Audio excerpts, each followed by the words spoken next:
Hello and welcome to the show where we dive headfirst into the bizarre, the baffling, and the downright unbelievable side of the legal system. That's right, folks, we're talking about laws that sound like they were dreamed up by a drunken parliament after a particularly rough night of absinthe shots. Now I know what you're thinking. Laws? Shakir, you promised me excitement, intrigue, perhaps even a thinly veiled jab at a corrupt corporation or two. And let me tell you, dear viewers, these laws are anything but ordinary. We're talking about rules and regulations so specific, so utterly niche, that you'll be left wondering if someone, somewhere, was dared to make them a reality. So buckle up, grab your gavel of judgment, or a spork, whatever's handy, and let's get into it. Our first stop on this whirlwind tour of legal oddities takes us to Switzerland, a country known for its breathtaking scenery, its intricate clockwork, and apparently its deep concern for the emotional well-being of guinea pigs. You see, in Switzerland it's not enough to simply provide a guinea pig with a spacious cage, a steady supply of Timothy hay, and the occasional miniature top hat. Oh no, my friends. Swiss law demands more. They recognize what many guinea pig enthusiasts have known all along. These adorable little creatures are social butterflies, trapped in the bodies of fluffy potatoes. Depriving them of companionship, of someone to share their deepest carrot-based desires with, is simply inhumane. So, if you're a Swiss resident with dreams of guinea pig ownership, be prepared to double down. One guinea pig is simply not enough to satisfy the stringent demands of Swiss law. You need a pair, a duo, a dynamic duo of squeaking, popcorning cuteness. Next, we journey to France, a land synonymous with romance, fine dining, and apparently the unfettered right of roosters to announce the break of dawn, no matter how obnoxiously early that dawn may be.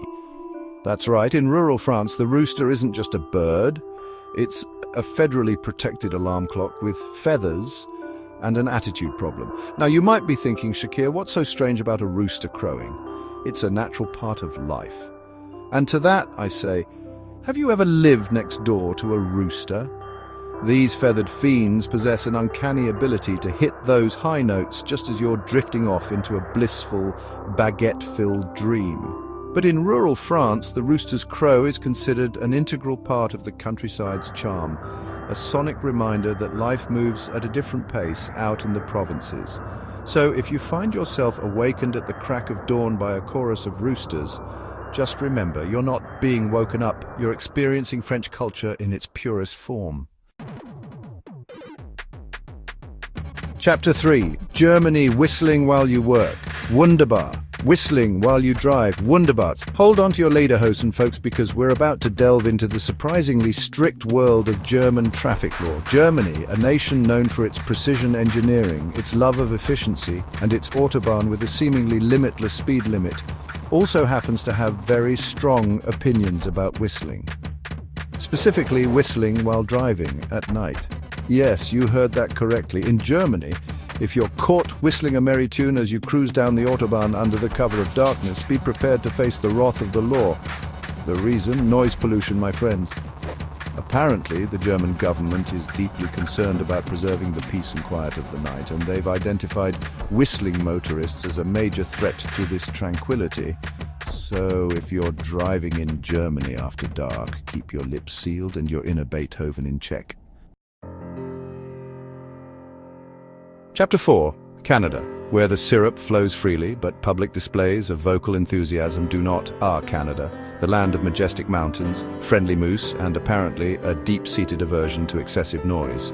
We're headed to Petrolia, Ontario, a town that takes its peace and quiet very seriously. So seriously, in fact, that they've outlawed yelling, shouting, and singing in public. Yes, you heard that right. In Petrolia, expressing yourself with too much vocal enthusiasm is a one-way ticket to a stern talking to from the local constabulary. Now, I know what you're thinking. What about hockey games? Surely Canadian enthusiasm for hockey must override this law, and you would be right.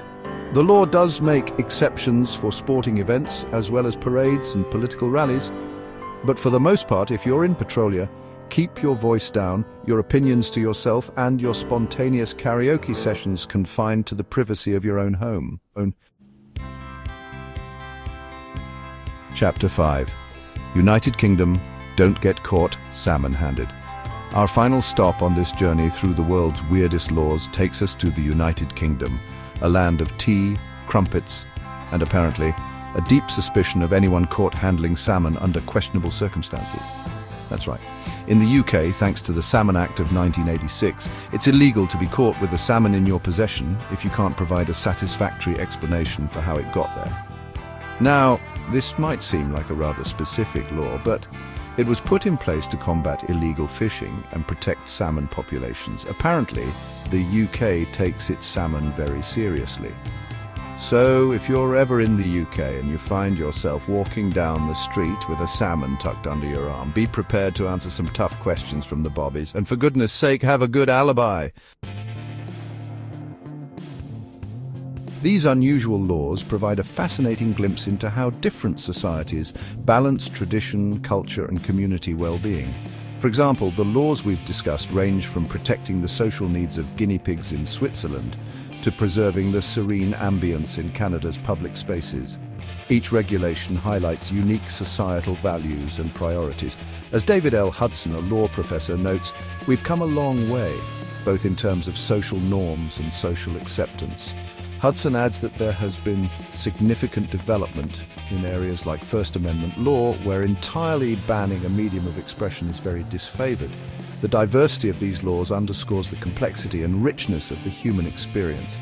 They remind us that what may seem peculiar to one culture could be a critical aspect of another's way of life. So which of these laws caught you off guard the most?